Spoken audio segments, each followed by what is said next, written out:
दोस्तों नमस्कार। भागवत जी कागज़ तो दिखाना होगा और अगर नहीं है तो फिर बनवाना होगा। अभी तक आपने मेरा मतलब है कि आपकी बीजेपी सरकार ने बारी बारी से देश के हर नागरिक से कागज़ मांगा है। शुरुआत आपकी सरकार ने भले ही एनआरसी और सीएए से की हो और निशाने पर मुसलमान रहे हों, और उसमें भी एक दौर में असम और बंगाल के। फिर बारी बारी से पूरे देश के मुसलमानों को आपने इसकी चपेट में ले लिया और फिर एसआईआर का पिटारा खोला और पूरे देश के हर नागरिक को उसकी चपेट में ले लिया। एसआईआर के जरिए आपने पूरी नागरिकता और राष्ट्र राज्य की परिभाषा ही बदल दी। पहले लोकतंत्र में नागरिक व्यवस्था का मालिक हुआ करता था, लेकिन एसआईआर के जरिए आपने उसे सिर के बल खड़ा कर दिया।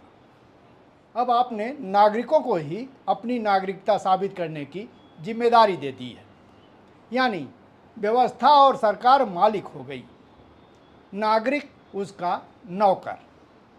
दूसरे शब्दों में, नागरिक सरकार के रहमो करम पर जिंदा रहने के लिए मजबूर हो गया।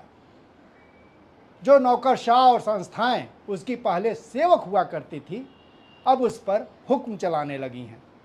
अधिकार को आपने पहले ही कर्तव्य की श्रेणी के नीचे डाल दिया है और इस तरह से पूरे संविधान को ही सिर के बल खड़ा कर देने की आप कोशिश कर रहे हैं। आप तो पहले से ही संविधान को नहीं मानते थे, ना तो उसके तिरंगे को मानते थे और ना ही राष्ट्रगान को। सेकुलरिज्म और समाजवाद से तो आपको घृणा के स्तर तक परहेज है। बावजूद इसके सच्चाई यही है कि यह देश संविधान से चलता है और उसका हर कोई नागरिक हो या संस्था का यह कर्तव्य हो जाता है कि वह उसके बनाए नियमों और कानूनों का पालन करे। इसलिए एक नागरिक के तौर पर, व्यक्तिगत रूप से और एक संस्था के तौर पर जिसके आप मुखिया हैं, कि जवाबदेही देश के कानून के प्रति बनती है।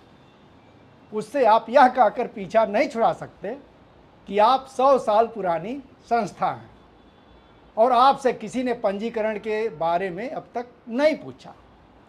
अमूमन तो यह बात सही नहीं है। अंग्रेजों के समय इसलिए नहीं पूछा गया होगा क्योंकि आप उनका खुला समर्थन करते थे, इसलिए उन्हें आप पर कोई आपत्ति नहीं। आप खुलकर काम करें या छुप कर, हर रूप में आप उनके लिए मददगार साबित होते थे। अगर और साफ करें तो आपकी पर्दे के पीछे वाली भूमिका उनके लिए ज़्यादा कारगर थी, इसलिए भी उन्होंने कभी आपको रजिस्ट्रेशन कराने के लिए मजबूर नहीं किया। आज़ादी के बाद गांधी की जब हत्या हुई और उसमें आपके कई लोगों की भूमिका संदिग्ध दिखी। गोडसे तो आपका स्वयंसेवक ही था। सावरकर को आप पहले से ही गुरु मानते थे और आज भी मानते हैं। ऐसे में गृह मंत्री सरदार पटेल ने आप पर प्रतिबंध लगाया। प्रतिबंध वापसी इस शर्त के साथ हुई थी कि आप सांस्कृतिक संगठन रहेंगे और अपना संविधान बनाएंगे। अपना संविधान बनाने का मतलब ही होता है कि आप राज्य के प्रति जवाबदेह होंगे। संविधान में वही सब चीजें होंगी जो भारतीय संविधान के नियमों और कानूनों के तहत मान्य होंगी, लेकिन आपने इन दोनों शर्तों का उल्लंघन किया। ना ही आपने अपना कोई संविधान बनाया जो कम से कम राज्य यानी सरकार और देश की जानकारी में हो, और ना ही आप सांस्कृतिक संगठन रहे। आप शुद्ध रूप से एक दक्षिणपंथी फासीवादी संगठन की तरह काम करते हैं, जिसका लक्ष्य इस देश की सत्ता पर कब्जा कर पूरे देश को अपने मंसूबों के मुताबिक चलाना है। इसके लिए आपने हाइड्रा जैसे सैकड़ों संगठन खड़ा कर रखे हैं। राजनीति से लेकर वकालत और मजदूर से लेकर छात्र, तमाम पेशों में वो अलग अलग नाम से सक्रिय हैं। अब ऐसे में अगर आपसे किसी ने पंजीकरण के लिए नहीं पूछा तो वह उस सरकार की गलती है और चूंकि पुरानी सरकारों ने यह गलती कर दी है तो उनको बने रहने देने का कोई तर्क नहीं बनता है। उसको सुधारा जाना चाहिए और जितने जल्दी हो उसे ठीक कर लेना चाहिए। वह पंजीकरण ना करने के लिए आपका हथियार नहीं बन सकता है। आपने केरल की प्रेस कॉन्फ्रेंस में अपनी यानी अपने संगठन की तुलना हिंदू धर्म से की है। आपका इतना लंबा जीवन हो गया है, देश और दुनिया को आप समझते हैं और उससे भी आगे हमसे ज़्यादा आप हिंदू धर्म को समझते हैं और उसको तो आप धर्मों का धर्म मानते हैं। आप उसे सनातन नाम देते हैं, सारे धर्मों की जननी मानते हैं और फिर उसी के साथ कहते हैं कि आपका संगठन हिंदू धर्म के बराबर है। वाह, आपका संगठन ही हिंदू धर्म है और अगर हिंदू धर्म को रजिस्ट्रेशन की ज़रूरत नहीं है तो आपको भी रजिस्ट्रेशन की आवश्यकता नहीं है। आप यह कहते हैं। कैसी हास्यास्पद बात आप करते हैं मोहन भागवत जी। एक 100 साल के संगठन की हजारों साल पुराने धर्म से तुलना करते हैं और फिर दोनों को बराबर कर देते हैं। और वैसे भी अगर हिंदू धर्म का कोई मंदिर होता है या फिर स्थान और संपत्ति होती है तो उसका भी पंजीकरण होता है। ट्रस्ट बनता है तो उसका हिसाब किताब होता है और आय व्यय के ब्यौरे सरकार को दिए जाते हैं। लेकिन आप इतने बड़े संगठन को इतने बड़े स्तर पर चला रहे हैं। देश भर में उसके कार्यालय हैं, पथ संचलन होता है जिसमें हजारों हजार स्वयंसेवक भाग लेते हैं, शाखाएं लगती हैं, कार्यक्रम होते हैं, गुरुदक्षिणा ली जाती है। दिल्ली से लेकर नागपुर तक में 5 सितारा होटलों से बढ़कर आपके दफ्तर हैं, लेकिन ना तो पंजीकरण है और ना ही कोई हिसाब किताब।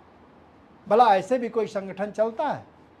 आप यह कहकर नहीं बच सकते हैं कि कर्नाटक के गृह मंत्री प्रियंक खड़गे राजनीति कर रहे हैं। वह उस सूबे के गृह मंत्री हैं और उन्हें कोई भी संगठन या व्यक्ति जो उनके सूबे का नागरिक है या फिर उसमें उसका कोई कामकाज है तो उससे सवाल पूछने का उनको अधिकार है।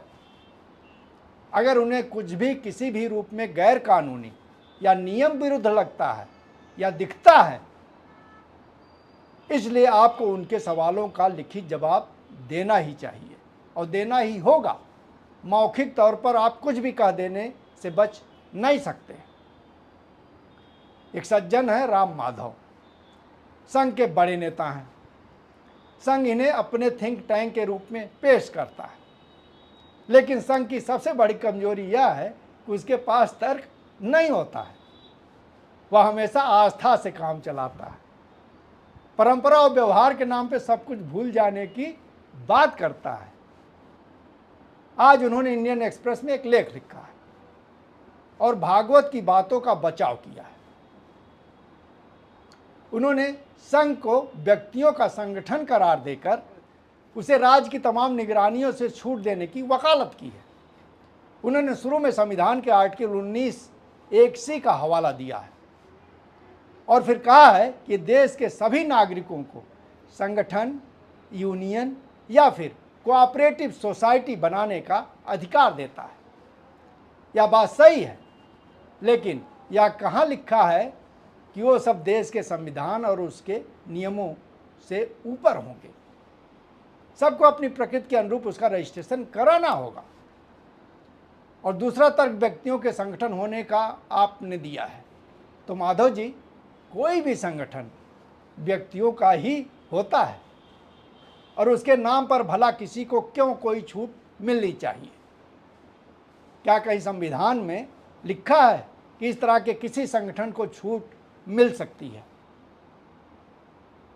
आपने फिर वही तर्क दोहराए हैं कि अंग्रेजों से लेकर पुरानी सरकारों ने नहीं पूछा तो यह उनकी गलती थी और अगर कोई सरकार उस गलती को सुधारना चाहती है तो फिर उसे क्यों रोका जाना चाहिए?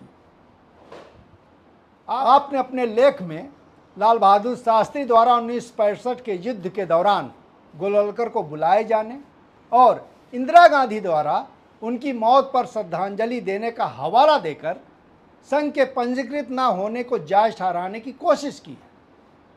माधव जी, इस बचकाने तर्क को अपने पास रखिए। कम से कम ऐसा व्यवहार करिए जिससे सचमुच में लगे कि आप किसी संगठन के बौद्धिक प्रकोष्ठ का हिस्सा हैं। इस देश के भीतर कोई भी सार्वजनिक संस्था जो इतने बड़े पैमाने पर काम कर रही हो, बगैर रजिस्ट्रेशन के कैसे रह सकती है?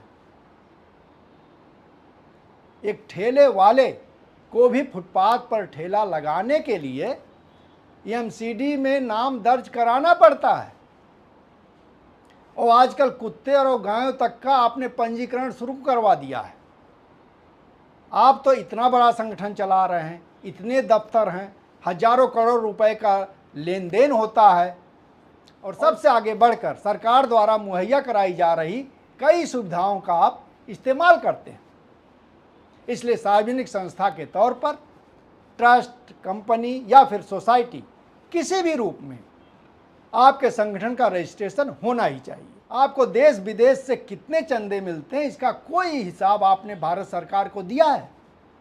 हजारों एनजीओ इसी सरकार में इसलिए बंद हो गए क्योंकि वो सरकार के बनाए नियमों की कसौटी पर खरे नहीं उतर सके।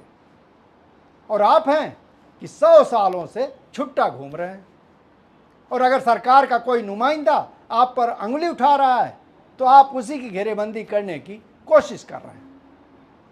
जहां तक रही बात कि कोई दलित आरएसएस से सवाल नहीं पूछ सकता है, इस तर्क में ही संघ के ब्राह्मणवादी मुखौटे का पर्दाफाश हो जाता। दलित क्या, इस देश का कोई भी नागरिक किसी पर भी सवाल उठा सकता है, यह उसका संवैधानिक अधिकार है, और किसी सार्वजनिक संस्था पर सवाल उठाना तो उसके बुनियादी अधिकार के दायरे में आता है। इसलिए इन बचकाना तर्कों से आप बच नहीं सकते हैं। मोहन भागवत जी, पहले आपने सभी के कागज देखे, अब कागज दिखाने की बारी आपकी है, इसलिए लाइन में खड़े हो जाइए। दोस्तों, आपने पूरा वीडियो देखा, इसके लिए आपका बहुत बहुत शुक्रिया, और ये सिलसिला चलता रहे, हम आप एक दूसरे के साथ बने रहे। इसके लिए ज़रूरी हो जाता है कि आप जनचौक चैनल को सब्सक्राइब कर लें, और अगर आपकी कोई टिप्पणी हो, कोई सुझाव हो, कोई प्रतिक्रिया हो तो नीचे कमेंट बॉक्स में आप दे सकते हैं, हम तक पहुंच जाएगी। बहरहाल एक बार फिर आपका शुक्रिया, नमस्कार।